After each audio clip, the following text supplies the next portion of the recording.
Orient bell tiles studio से आप देख रहे हैं एबीपी न्यूज। ना इधर ना उधर, हर खबर की पूरी खबर, न लाग लपेट न खबरों में खोट। आप देख रहे हैं एबीपी रिपोर्ट और मैं हूं आपके साथ शीरी। शुरुआत करेंगे बुलेटिन की उन खबरों से जिन्हें इस बुलेटिन में आपको हम विस्तार से दिखाने वाले हैं। और आज की सबसे बड़ी खबर जो महाराष्ट्र से सामने आई, जहां उप मुख्यमंत्री अजीत पवार का विमान हादसे में निधन हो गया। बारामती में लैंडिंग के दौरान उनका प्लेन क्रैश हुआ। पूरा पवार परिवार अस्पताल में मौजूद है। कल अंतिम संस्कार होना है। दूसरी खबर, एजेंसियों ने अब विमान हादसे की जांच शुरू कर दी है। ममता बनर्जी ने सुप्रीम कोर्ट की निगरानी में जांच की मांग की है। कांग्रेस और समाजवादी पार्टी ने भी समर्थन किया है। उद्धव गुट ने इस हादसे पर सवाल उठाए हैं। इधर संसद के बजट सत्र की शुरुआत हो गई है। राष्ट्रपति ने अभिभाषण में पेश किया सरकार के काम का लेखा जोखा। कहा ऑपरेशन सिंदूर में दिखा सेना का शौर्य। नक्सलवाद भी खत्म होने की कगार पर है। और प्रयागराज में माघ मेले से बिना स्नान किए काशी रवाना शंकराचार्य अवि मुक्तेश्वरानंद। बोले सुविधाओं का लालच देकर अंतरात्मा को चोट पहुंचाई। प्रशासन पर लगाए हैं गंभीर आरोप। इस पर विस्तार से आपको हर जानकारी देंगे। आज सुबह देश को झकझोर देने वाली खबर महाराष्ट्र से सामने आई। वो खबर हम आपको लगातार दिखा रहे हैं। महाराष्ट्र के डिप्टी सीएम और एनसीपी के अध्यक्ष अजीत पवार की एक प्लेन दुर्घटना में आज दर्दनाक मौत हो गई। वो जिला परिषद चुनाव के प्रचार के लिए बारामती जा रहे थे, तभी उनका प्राइवेट जेट हादसे का शिकार हो गया।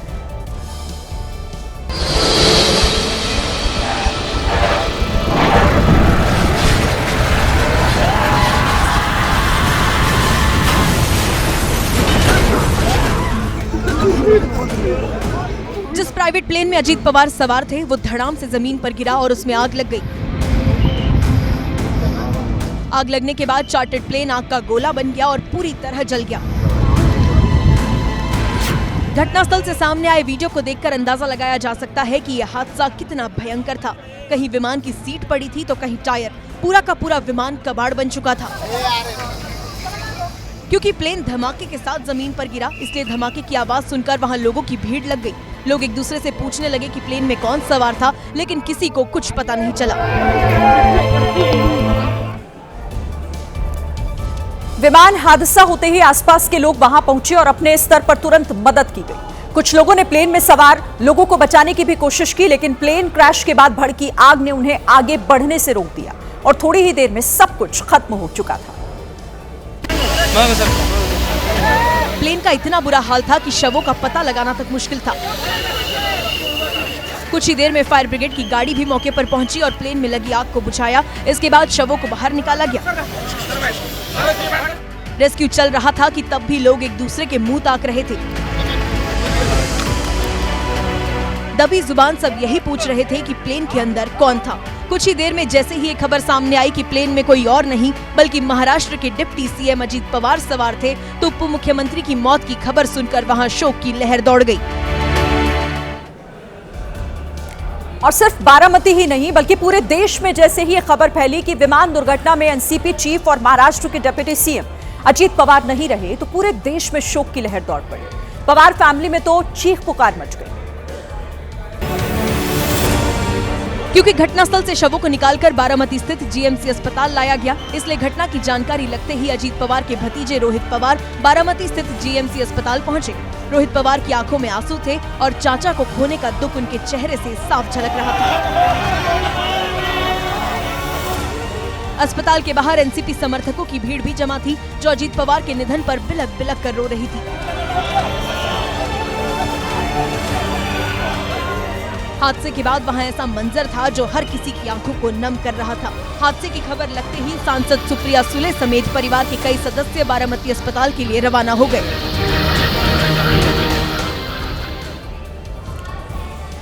बड़ी बात यह है कि हादसा इतना भयंकर था कि प्लेन में सवार सभी लोगों के शव बुरी तरह से जल चुके थे, जिससे उनकी पहचान कर पाना मुश्किल था। डिप्टी सीएम अजीत पवार का शव भी बुरी तरह से जल गया था, जिसे सीधे तौर पर पहचानना आसान नहीं था। हालांकि अजीत पवार की आखिरी पहचान साबित हुई उनकी घड़ी। अजीत पवार हमेशा घड़ी पहनते थे, जिससे उनके शव की पहचान की गई।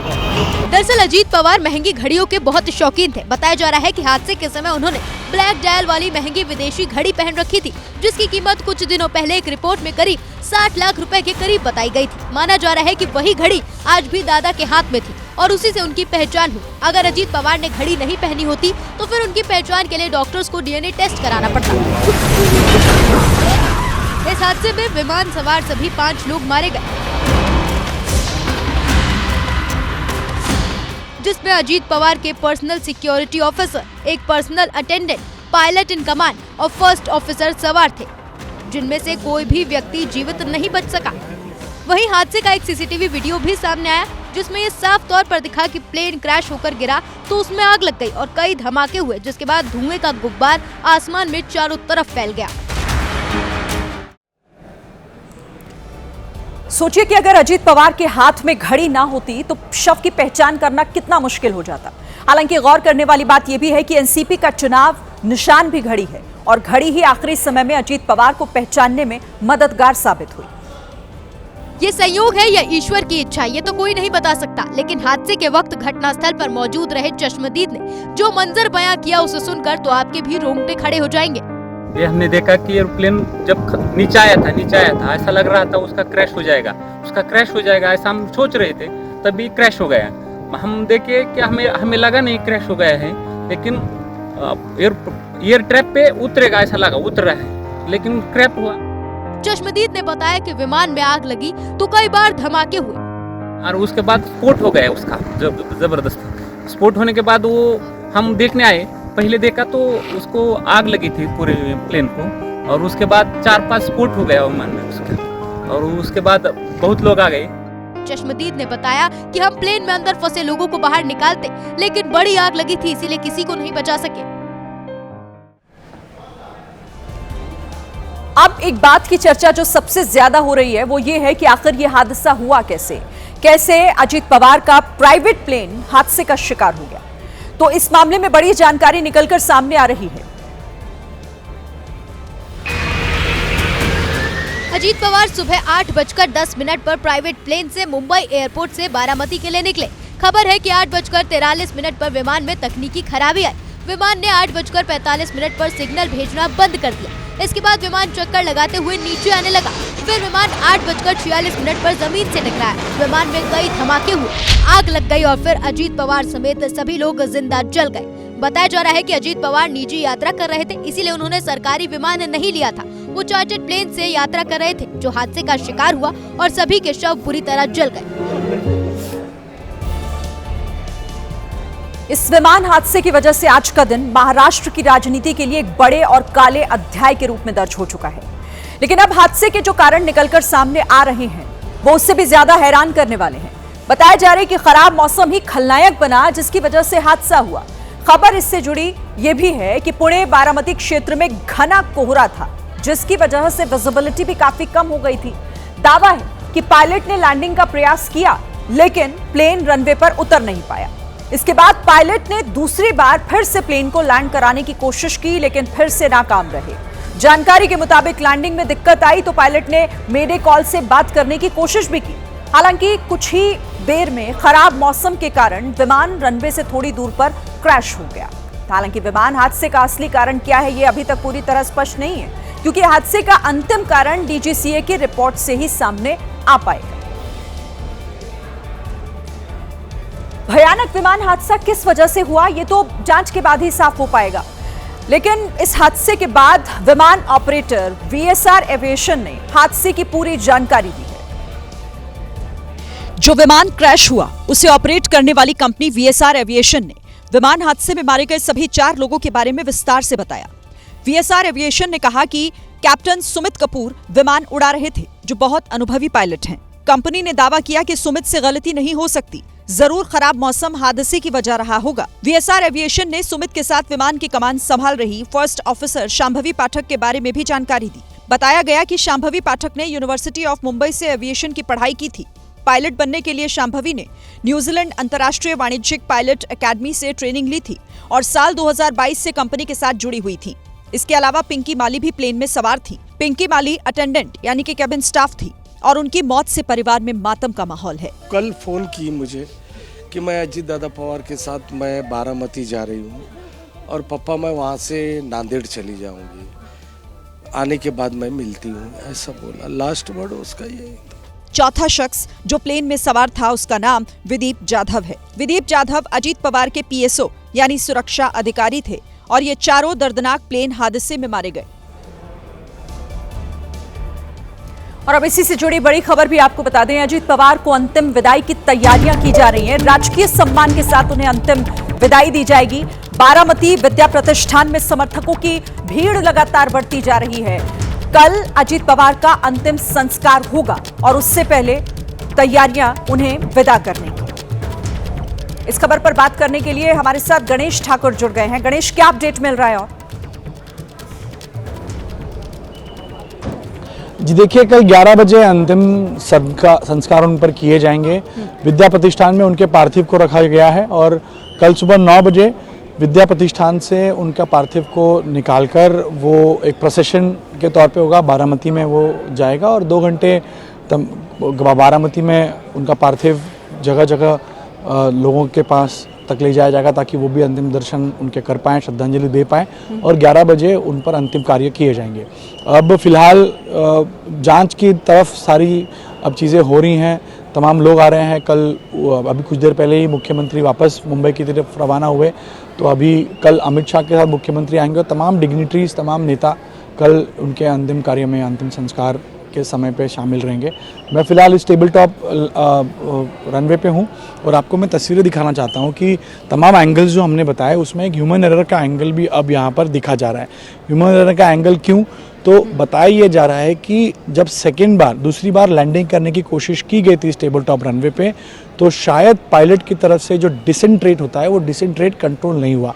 यानी जिस स्पीड में, जिस वेलोसिटी से और जिस कोऑर्डिनेट्स पर आपको लैंड करना होता है, जिस गति में आना होता है, उसको शायद वो नियंत्रित नहीं कर पाए और जैसे ही लैंडिंग के लिए उन्होंने अप्रोच किया इस रनवे पर, तो वो उन्हें ऐसा लगा कि शायद यहाँ पर वो थ्रस्ट दे सकते हैं और इसी वजह से उन्होंने टेबल टॉप रनवे होने की वजह से कोशिश की कि बाईं तरफ जाकर एक एयरलिफ्ट लूँ ताकि एयरलिफ्ट लेके वापस से वो आके लैंड कर पाए। यानी जो डिसेंट रेट, जो गति होती है लैंड करने की, उसको नियंत्रण में नहीं रख सके और फिर आनन पानन में उन्होंने यहाँ से बाईं तरफ मुड़ने का निर्णय लिया और जाके सीधा नीचे जाकर क्रैश हुआ और क्रैश में जो फ्यूल टैंक था भरा हुआ था, वो फ्यूल की वजह से वो पूरा आग का गुब्बारा हमें देखने मिला। तो ये एक कारण है और कैप्टन के रिकॉर्ड को भी खंगाला जा रहा है, इस एविएशन कंपनी को भी, उनके रिकॉर्ड्स को भी खंगाला जा रहा है कि किस तरह का रिकॉर्ड रहा है, मेंटेनेंस कैसे होता था।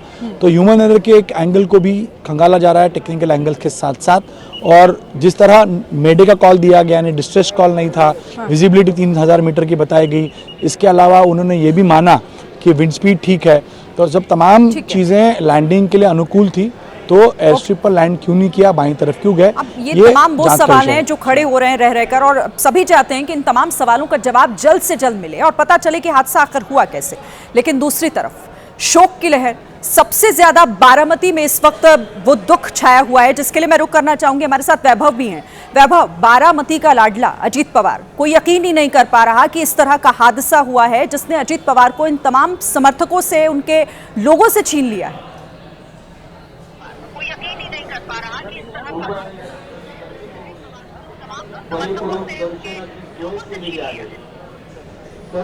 जी, मैं आपको ये सीधी तस्वीरें दिखाना चाहूंगा कि अभी कुछ ही समय के बाद अब अजीत पवार जी का पार्थिव शरीर है वो यहाँ पे लेके आएंगे और जब वो पार्थिव शरीर लाएंगे तब उनको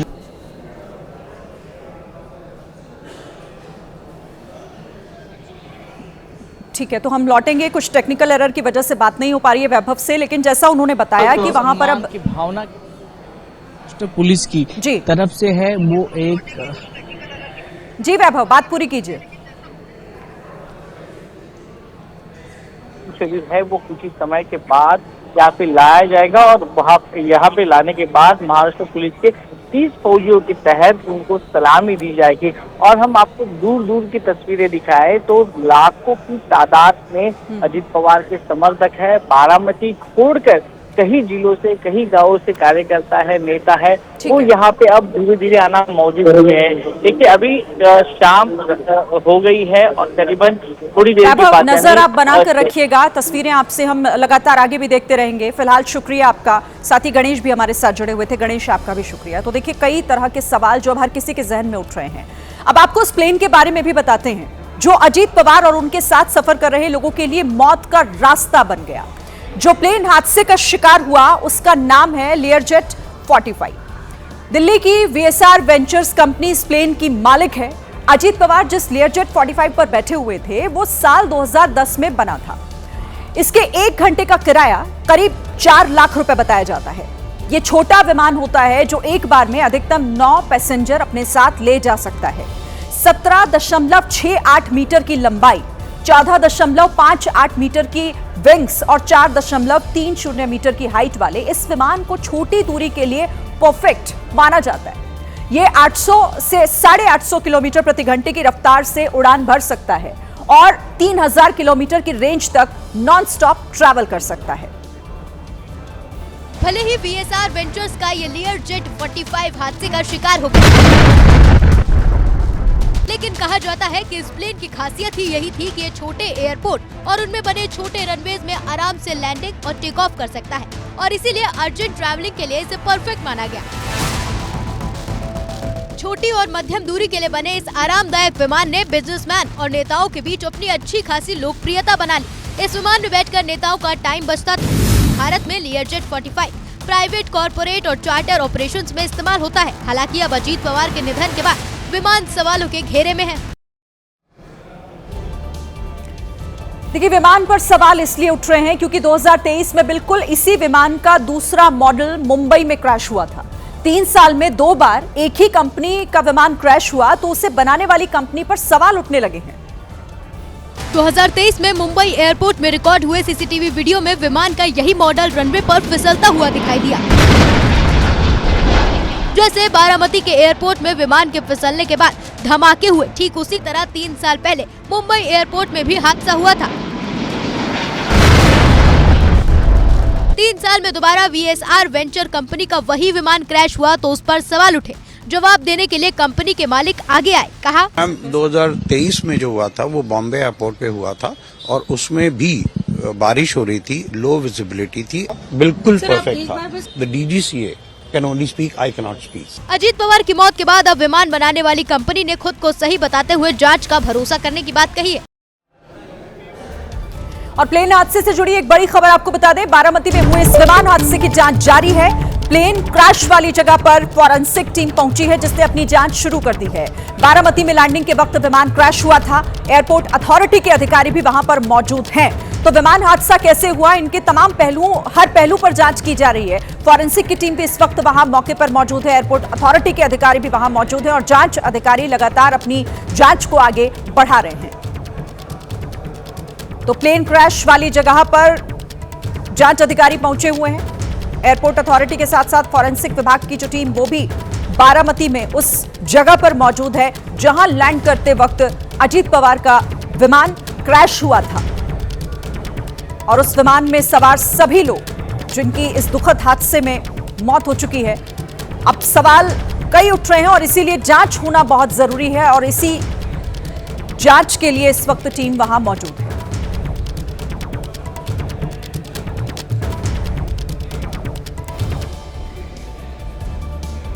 देखिए पहले एयरपोर्ट पर विजिबिलिटी ना होने की बात सामने आ रही थी। बाद में यह पता चला कि विमान लैंडिंग के लिए तैयार था, रनवे पर जाने से पहले ही जमीन से टकरा गया।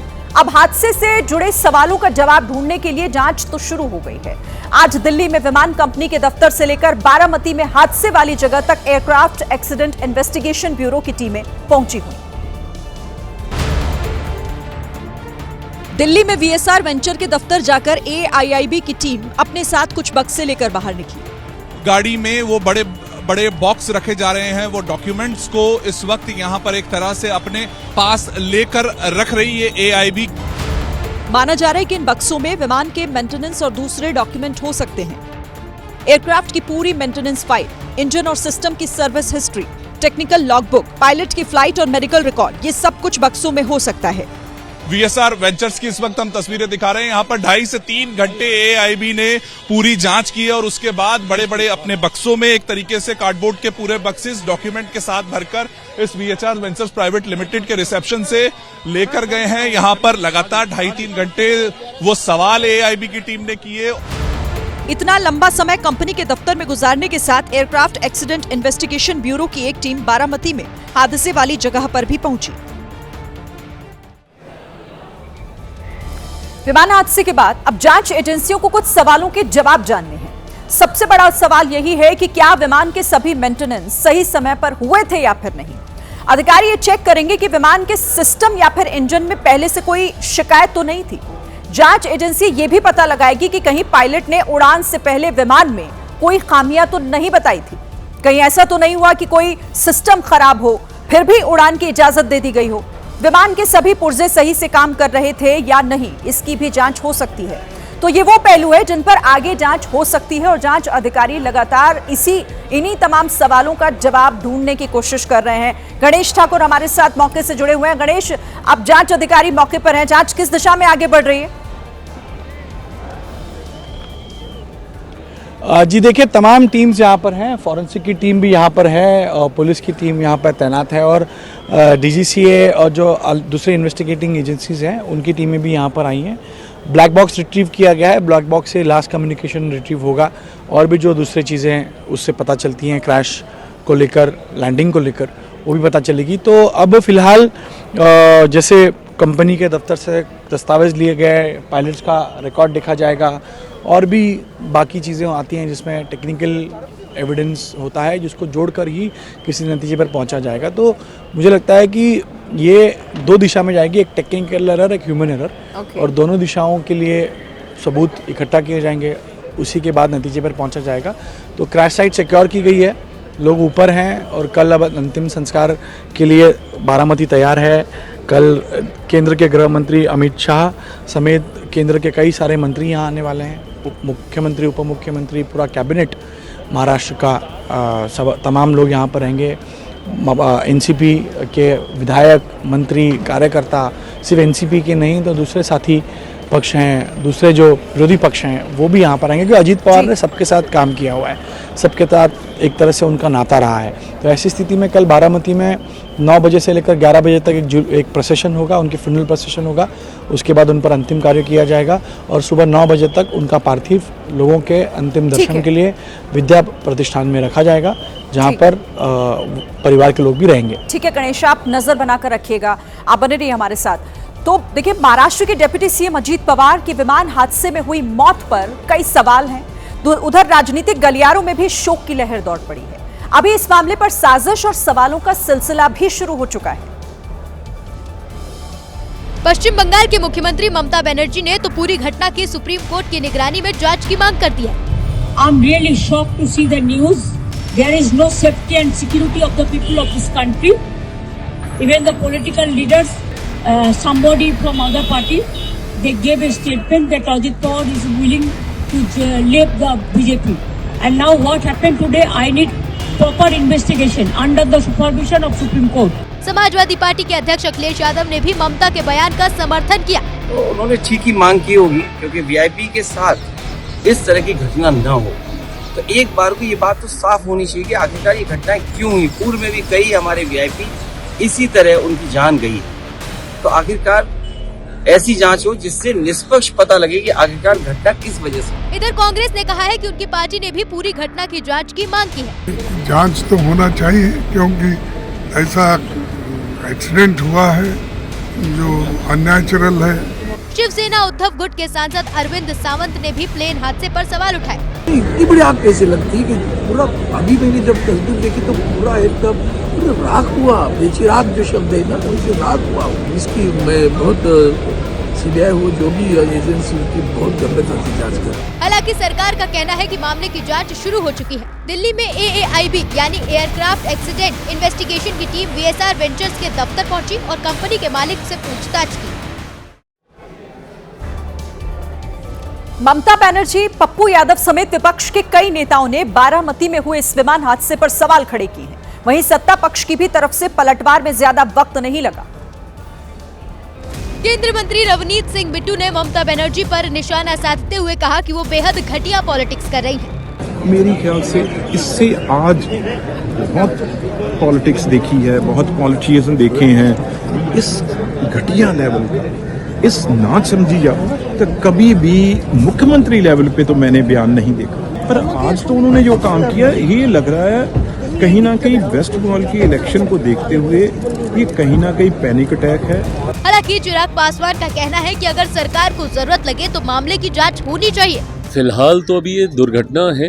डीजीसीए की तरफ से भी शायद ये बयान आया है, अगर मेरी जानकारी सही है, कि कोई टेक्निकल फॉल्ट हुआ था। बट हाँ, अगर किसी को अगर ऐसी आशंका लगती है तो ज़रूर जांच भी करवाई जाएगी। इधर सरकार कह रही है कि मामले की जांच जारी है। प्लेन की लैंडिंग के वक्त विजिबिलिटी कम थी। अभी जो एक्सीडेंट जो हुआ है उसका जो इन्वेस्टिगेशन उसको भी हमने शुरू कर दिया है। तुरंत डीजीसीए और एआईबी की टीम भी आई है और जो प्रिलिमिनरी इन्वेस्टिगेशन या प्रिलिमिनरी जो समाचार हमें मिला है उसमें इतनी जानकारी थी कि जब वो लैंड करना चाहते थे सुबह करीब 8:48 AM के आसपास, तो उस समय विजिबिलिटी थोड़ा पूर था उधर। कुल मिलाकर विमान हादसा साजिश है या महज एक हादसा, ये आने वाले दिनों में साफ हो जाएगा। लेकिन फिलहाल मामले पर सियासत जारी है। महाराष्ट्र के डिप्टी सीएम अजीत पवार की विमान हादसे में हुई मौत से सियासी हलकों में जबरदस्त शोक की लहर है। प्रधानमंत्री नरेंद्र मोदी से लेकर राहुल गांधी समेत कई राजनीतिक हस्तियों ने अपनी शोक संवेदनाएं व्यक्त की। महाराष्ट्र के मुख्यमंत्री देवेंद्र फडणवीस ने कहा कि अजीत पवार जमीन से जुड़े हुए नेता थे। महाराष्ट्र के लिए ये कठिन दिन है। महाराष्ट्र के विकास में जब वो योगदान दे रहे थे और एक बहुत लंबी पारी वो खेलेंगे, ऐसी परिस्थिति थी। ऐसे समय उनका निकल जाना, मैं ऐसा मानता हूं कि इसके लिए हमारे पास कोई शब्द भी नहीं है और उनके परिवार पर और उनका जो बृहद परिवार है राष्ट्रवादी कांग्रेस पार्टी, उसके पदाधिकारी कार्यकर्ताओं पर ये जो दुख आया है ये सहना बहुत कठिन है। शिवसेना उद्धव गुट के सांसद संजय राउत ने इस घटना को महाराष्ट्र की सियासत का काला दिन बताया। तेव्हा आम्ही सगळे प्रार्थना करत होतो की अशी कोणत्याही प्रकारची बातमी कानावर येऊ नये आणि अजितदादा पवार हे सही सलामत त्या अपघातातून बाहेर आले। पण दुर्दैवानं ही धक्कादायक आणि दुःखद बातमी आमच्या कानावर आली। केंद्रीय मंत्री नितिन गडकरी ने अजीत पवार को अपना पारिवारिक मित्र बताया। ये एक्सीडेंट में निधन होना ये बहुत ही दुखद और दुर्भाग्यपूर्ण है। पिछले 40 साल से महाराष्ट्र के राजनीति में मेरे बहुत घनिष्ठ मित्र रहे, उनके मेरे पारिवारिक संबंध रहे। कांग्रेस सांसद राजीव शुक्ला ने बताया कि महाराष्ट्र की राजनीति में अजीत दादा का कद क्या था। इस तरह से मैंने महाराष्ट्र की राजनीति कभी केंद्र में आने की कोशिश की और हमेशा महाराष्ट्र की राजनीति में रुचि बसी। मैंने उनके साथ बहुत काम किया। मैं 12 साल वहाँ राज्यसभा सदस्य था महाराष्ट्र, और मैंने देखा कि उनके अंदर जो डायनेमिक पर्सनालिटी थी। पीएम मोदी ने जहां अजीत पवार को गरीबों और वंचित वर्गों का नेता बताया, वहीं राष्ट्रपति मुर्मू ने अभी अजीत पवार के निधन को महाराष्ट्र के लिए अपूरणीय क्षति बताया है। अजीत पवार के निधन की खबर सुनते ही पवार परिवार में सन्नाटा छा गया। कल शाम तक सब कुछ सही था, लेकिन आज की सुबह पवार परिवार में दुख की घड़ी लेकर आई। फोन पर बात करते हुए चाचा अजीत पवार के निधन की खबर सुनी तो भतीजे युगेंद्र की आंखों का बांध टूट गया।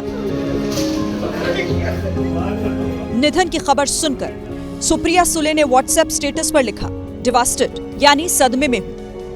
जिस वक्त यह हादसा हुआ उस वक्त सुप्रिया सुले, सुनेत्रा पवार और अजीत पवार के बड़े बेटे पार्थ पवार दिल्ली में थे। फौरन सभी बारामती के लिए रवाना हुए। जो जहां था वो सीधे वहीं से बारामती के लिए रवाना हो गया। पवार के परिवार के सभी लोग उस अस्पताल पहुंचे जहां अजीत पवार का पार्थिव शरीर ले जाया गया था। इधर अजीत पवार के छोटे बेटे जय पवार भी सीधे हॉस्पिटल आए, जहां लोगों का हुजूम उमड़ा हुआ था।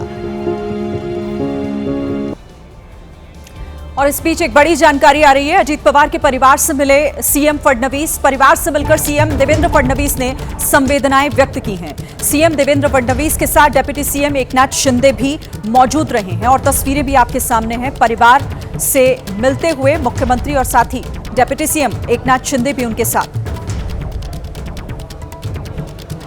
तो दुख की घड़ी में परिवार से मिलने के लिए पहुंचे हैं मुख्यमंत्री देवेंद्र फडणवीस। अजीत पवार की पत्नी तस्वीरों में दिखाई दे रही हैं और उनके साथ इस मुश्किल समय में उनका दुख बांटने का एक प्रयास मुख्यमंत्री देवेंद्र फडणवीस और साथ ही डिप्टी सीएम एकनाथ शिंदे। सुप्रिया सुले भी उस मुलाकात के दौरान वहां पर मौजूद रही। तो पवार से मिलने के लिए मुख्यमंत्री देवेंद्र फडणवीस एकनाथ शिंदे के साथ उनके आवास पर उनके बीच पहुंचे हैं और उसी की ये तस्वीरें। जो दुखद हादसा आज सुबह हुआ जिसमें अजीत पवार का निधन हो गया। देखिए, कल सुबह 11 बजे अजीत पवार का अंतिम संस्कार किया जाएगा। अजीत पवार ने जिस बारामती में अपना जीवन गुजारा, जहां रहकर राजनीति की, जहां के लोगों की आवाज बने, उसी बारामती में उनकी अंतिम यात्रा निकलेगी।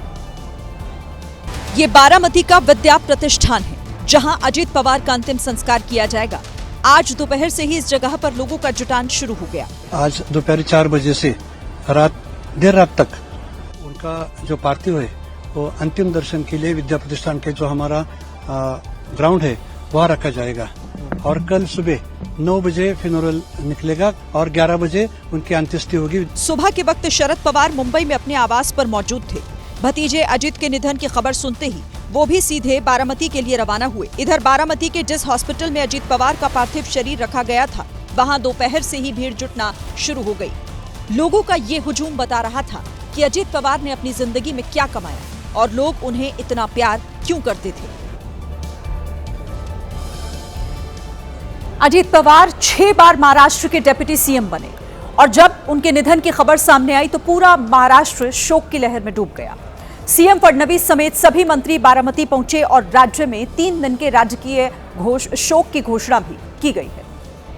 अनिल देशमुख जब मीडिया के सामने आए तो चाहकर भी कुछ नहीं बोल पाए क्योंकि आंखों में आंसू थे जो रुक नहीं रहे थे। इधर सीएम देवेंद्र फडणवीस और डिप्टी सीएम एकनाथ शिंदे ने अपने सभी कार्यक्रम रद्द कर दिए और सीधे बारामती पहुंच गए। महाराष्ट्र के विकास में जब वो योगदान दे रहे थे और एक बहुत लंबी पारी वो खेलेंगे, ऐसी परिस्थिति थी।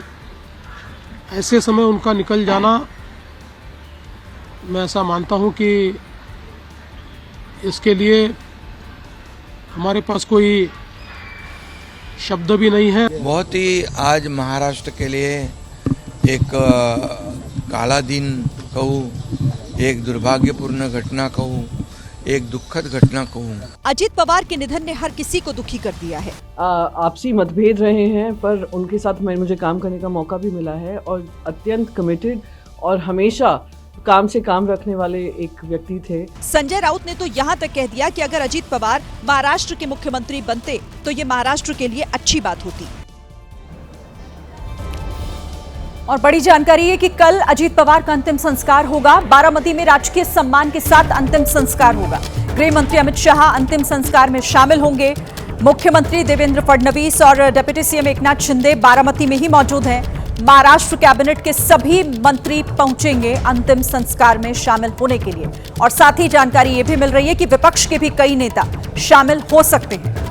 तो अजीत पवार को अंतिम विदाई देने के लिए विपक्ष के भी कई नेता वहां पहुंच सकते हैं। एकनाथ शिंदे और देवेंद्र फडणवीस दोनों बारामती में मौजूद हैं। परिवार से उन्होंने मुलाकात भी की है और कल अजीत पवार का अंतिम संस्कार बारामती में ही होगा, जिसके लिए तैयारियां लगभग पूरी हो चुकी हैं। गृह मंत्री के भी पहुंचने की खबर मिल रही है कि वो भी अंतिम संस्कार में शामिल होंगे बारामती।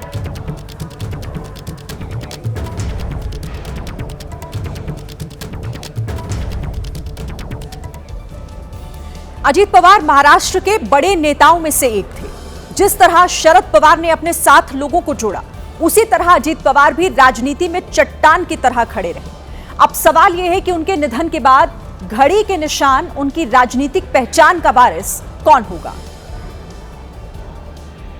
महाराष्ट्र की राजनीति में एनसीपी की हमेशा अलग पहचान रही। पहले शरद पवार के नेतृत्व में पूरा परिवार एकजुट था। लेकिन जब अजीत पवार ने अलग राह पकड़ी तो महाराष्ट्र की राजनीति में एक नई लकीर खींच दी और इसी राजनीतिक उथल-पुथल के चलते एनसीपी दो धड़ों में बंट गई। ये बात सच है कि अजीत पवार को राजनीति विरासत में मिली, लेकिन उस विरासत को उन्होंने अपने दम पर आगे भी बढ़ाया। वैसे तो शरद पवार 11 भाई बहन थे, जिनमें 3 भाइयों ने राजनीति में मजबूत पहचान बनाई।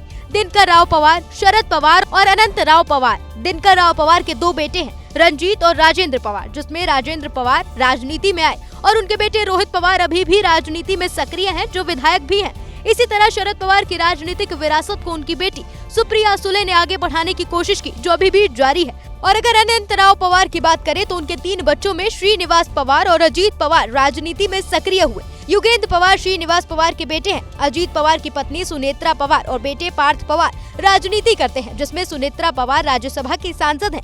अजीत पवार के छोटे बेटे जय पवार राजनीति में एक्टिव नहीं है। अब देखिए, 2 चीजें सबसे ज्यादा अहम हैं। क्या अजीत पवार के निधन के बाद पवार फैमिली फिर से एक ही राजनीतिक छत के नीचे आ जाएगी, या फिर अजीत पवार की विरासत को उनकी पत्नी या बेटे आगे बढ़ाएंगे? पिछले कुछ समय से अजीत पवार की राजनीति अलग ही दिशा में घूमती हुई दिखाई दी। कई बार उन्होंने खुलकर बीजेपी पर सियासी हमले किए थे और निकाय चुनाव में चाचा शरद पवार के साथ मिलकर लड़ाई लड़ी थी। अब जब अजीत पवार इस दुनिया में नहीं रहे तो सवाल सीधा है, महाराष्ट्र की राजनीति के दादा अजीत पवार की विरासत कौन संभालेगा? इनमें सबसे पहला नाम अजीत पवार की पत्नी सुनेत्रा पवार का है, जो अभी राज्यसभा सांसद भी हैं।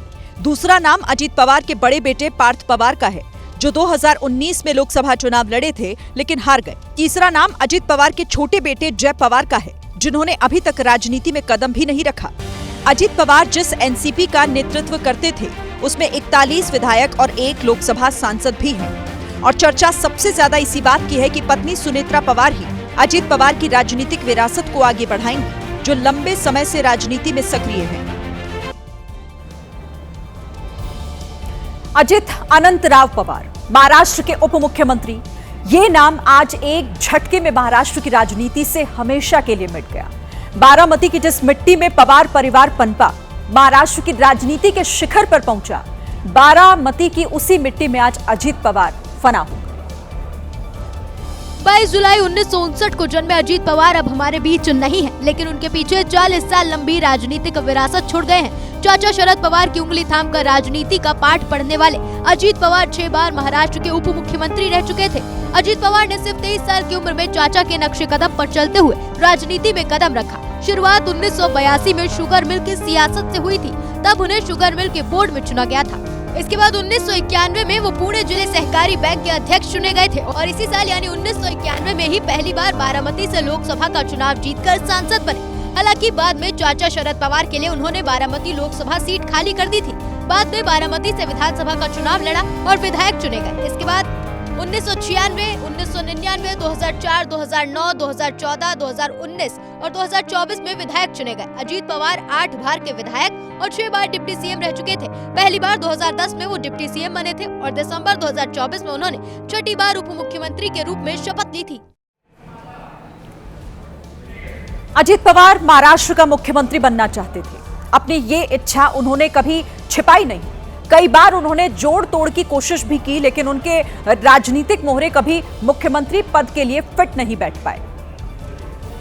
हालांकि बतौर डिप्टी सीएम अजीत पवार पृथ्वीराज चौहान, उद्धव ठाकरे, देवेंद्र फडणवीस और एकनाथ शिंदे जैसे मुख्यमंत्रियों के साथ काम कर चुके हैं। घंटों तक काम के मशहूर अजीत पवार को कभी सीएम पद वाला इनाम नहीं मिल पाया। हालांकि वो कई पार्टियों और गठबंधन की सरकार में डिप्टी सीएम जरूर बनते रहे।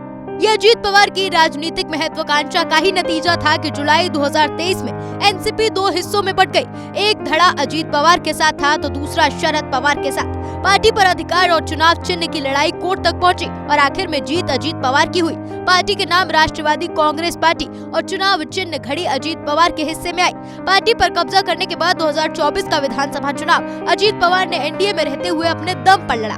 तब एनसीपी 64 सीटों पर लड़ी, जिनमें 41 पर उसकी जीत हासिल हुई। प्लेन क्रैश में अजीत पवार के अचानक निधन के बाद पार्टी पर भी सवाल उठ रहे हैं। अब एनसीपी की कमान कौन संभालेगा? क्या अजीत गुट और शरद गुट एक हो जाएंगे? इन सवालों का जवाब आने वाला वक्त ही दे पाएगा। और अजीत पवार के निधन पर शरद पवार का बयान सामने आया। उन्होंने कहा कि यह हादसा है, साजिश नहीं, यह पूरी तरीके से हादसा है। तो शरद पवार का यह बड़ा बयान, अजीत पवार के निधन पर उनका यह बयान सामने आया, जिस पर देखिए कई सवाल जो उठ रहे थे, हादसा और साजिश, कई तरह की बातें कही जा रही हैं, लेकिन शरद पवार की तरफ से यह कहा गया है कि यह हादसा है, कोई साजिश नहीं है, पूरी तरीके से यह हादसा जो आज सुबह हुआ। तो हादसे पर राजनीति ना हो, शरद पवार की तरफ से नसीहत। उन्होंने कहा कि यह हादसा है, ये किसी तरीके की साजिश इसमें नजर नहीं आ रही है और इसीलिए इस पर राजनीति भी नहीं होनी चाहिए। तो शरद पवार का यह बड़ा बयान है, क्योंकि इस पर जांच की मांग जिस तरह से की जा रही है, इस पर यह भी कई जगह से आवाजें उठ रही हैं कि कहीं ये कोई साजिश तो नहीं है। हर तरह से और सही तरीके से इस पूरे मामले की जांच होनी चाहिए कि आखिर यह हादसा सुबह हुआ कैसे, और जांच कई दिशा में हो भी रही है। इसी बीच शरद पवार की तरफ से यह साफ कहा गया है कि पूरी तरीके से यह हादसा है, इस पर कोई साजिश नजर नहीं आती और इसीलिए इस हादसे पर कोई राजनीति ना की जाए। तो राजनीतिक गलियारों में भी क्योंकि कई तरह की चर्चाएं हो रही हैं, कई जगह से इस तरह की आवाजें उठी हैं कि कहीं ये कोई हादसा, साजिश तो नहीं है, ये हादसा, इसके पीछे किसी तरीके का कोई षड्यंत्र तो नहीं है। उसी पर शरद पवार का ये बहुत बड़ा बयान, ये कहते हुए कि ये पूर्णतः हादसा है जो आज सुबह हुआ, ये किसी तरीके की कोई साजिश नहीं और इसीलिए इस पर राजनीति भी नहीं होनी चाहिए। अजीत की मौत महाराष्ट्र का एक बड़ा नुकसान।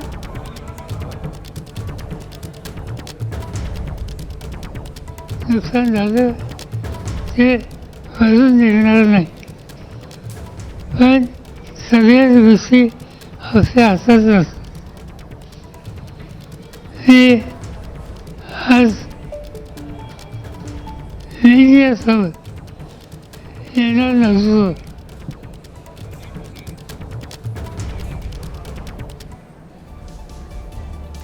देखिए, महाराष्ट्र के डिप्टी सीएम अजीत पवार से पहले भी प्लेन क्रैश और हेलीकॉप्टर हादसों में देश की कई बड़ी हस्तियों और नेताओं की जान जा चुकी है।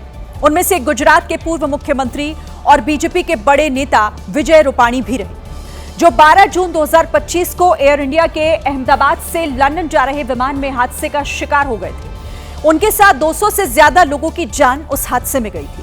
इससे पहले 8 दिसंबर 2021 को देश के पहले सीडीएस जनरल बिपिन रावत और उनकी पत्नी समेत कुल 13 लोगों की हेलीकॉप्टर दुर्घटना में मौत हो गई थी।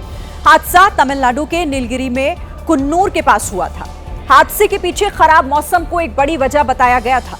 30 अप्रैल 2011 की तारीख, जब अरुणाचल प्रदेश के तत्कालीन मुख्यमंत्री दोरजी खांडू का हेलीकॉप्टर भी तवांग से ईटानगर जाते समय लापता हो गया था। बाद में मुख्यमंत्री समेत 5 लोगों की मौत की खबर सामने आई थी। 2 सितंबर 2009 को आंध्र प्रदेश के तत्कालीन मुख्यमंत्री वाईएस राजशेखर रेड्डी का हेलीकॉप्टर भी खराब मौसम की वजह से दुर्घटनाग्रस्त हुआ था और उस हादसे में वाईएसआर रेड्डी समेत सभी 5 लोगों की मृत्यु हो गई थी। 3 मार्च 2002 को तत्कालीन लोकसभा स्पीकर जीएमसी बालयोगी का हेलीकॉप्टर आंध्र प्रदेश के कृष्णा नगर में क्रैश हुआ था। यहां भी खराब मौसम विलन बना। हादसे में बालयोगी समेत 3 लोगों की मौके पर मौत हो गई थी। 30 सितंबर 2001, जब पूर्व केंद्रीय मंत्री और वरिष्ठ कांग्रेस के नेता माधव राव सिंधिया का प्राइवेट जेट यूपी में मैनपुरी के पास क्रैश हुआ। विमान में सवार सिंधिया समेत सभी 8 लोग मारे गए थे। और 23 जून 1980, जब इंदिरा गांधी के छोटे बेटे और कांग्रेस के नेता संजय गांधी का विमान दिल्ली से सफदरजंग एयरपोर्ट के पास ही हादसे का शिकार हो गया था। हादसे में संजय गांधी के अलावा पायलट की भी मौत हो गई थी। मध्य प्रदेश के मंडला में सांडों की लड़ाई एक दुकानदार पर भारी पड़ गई, जहां 2 सांड आपस में लड़ते लड़ते दुकान के भीतर जा घुसे। बहुत मशक्कत से सांड को किसी तरह दुकान से बाहर निकाला गया। लड़ते लड़ते सांड ऐसे काउंटर में छलांग लगाकर दुकान के अंदर जा घुसा। कुछ सेकंड पहले सब कुछ सामान्य था। दुकान के काउंटर पर ग्राहक खड़े थे, लेकिन अचानक पीछे से आवाज आई। लोगों ने मुड़कर देखा तो 2 सांड आपस में भिड़े हुए थे। इस लड़ाई की चपेट में बाइक और बाहर रखा सामान आ गया। लोगों ने पानी डालकर आक्रोशित सांडों को शांत करने की कोशिश की, लेकिन सांड नहीं माने। लड़ते लड़ते एक सांड छलांग लगाकर दुकान के अंदर जा घुसा, जबकि दूसरा सांड बाहर खड़े होकर उसके बाहर आने का इंतजार करता दिखाई दिया, जिसे लोगों ने लाठी, डंडे और पानी की मदद से भगा दिया। अब बारी अंदर फंसे सांड को किसी तरह बाहर निकालने की थी। दुकानदार ने सामान बाहर निकाला, काउंटर को खाली किया। इस दौरान अंदर फंसा सांड खड़ा होकर सबको देखता रहा। जैसे ही रास्ता बना, सांड चुपचाप वहां से निकल गया। तब जाकर लोगों ने राहत की सांस ली। जम्मू कश्मीर के मशहूर टूरिस्ट प्लेस सोनमर्ग से एवलांच का एक ऐसा वीडियो सामने आया है जिसे देखकर लोग खौफ में आ गए। इस वीडियो में बर्फीला तूफान इमारतों के ऊपर से गुजरता देखा गया। अच्छी बात यह रही कि इस हादसे में किसी की जान नहीं गई है। वहां पहाड़ी इलाके में अचानक बर्फ का एक तूफान उठा और बर्फीली हवाओं ने आसपास की इमारतों को अपनी चपेट में ले लिया, जिसके बाद क्या होटल, क्या दुकान और क्या मकान, सब कुछ बर्फ में ढक गया। एवलांच का हर एक दृश्य दहशत पैदा करने वाला था। जहां चंद सेकंड पहले सब कुछ नॉर्मल था, एवलांच के बाद वहां का पूरा सीन ही बदल गया। यानी कुछ ही पलों में आसपास का इलाका सफेद चादर में ढक गया। राहत की बात यह रही कि किसी के हताहत होने की खबर नहीं है। इससे कोई जानी या माली नुकसान नहीं हुआ है। मैं आपको ये बताते चलूं कि ये एवलांच जो है, न्यू ट्रक यार्ड हमारा जो है, वहाँ उसके अपोजिट साइड में पहाड़ी से हर साल ये आता है। दरअसल एवलांच को लेकर प्रशासन ने पहले ही अलर्ट कर दिया था। यही वजह रही कि एवलांच की वजह से कोई बड़ा नुकसान नहीं हुआ। तो ये थी आज की एबीपी रिपोर्ट। कल भी जारी रहेगी खबरों की खोज। नमस्कार।